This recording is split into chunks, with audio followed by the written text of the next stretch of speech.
Ahoj, koukni, mám nový tablet. Máš taky tablet? Ne, nemám, rodiče mi ho pořád nechtějí koupit. Hele, ale já vím, jak bys mohla získat.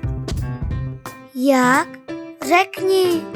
No přece v junioru začíná soutěž juniorská 60. Bude sbírat 60 a v červnu bude dražba. Hustý. Takže když budeš pořádně sbírat, tak můžeš mít i tablet. Paráda. A kde je budu sbírat?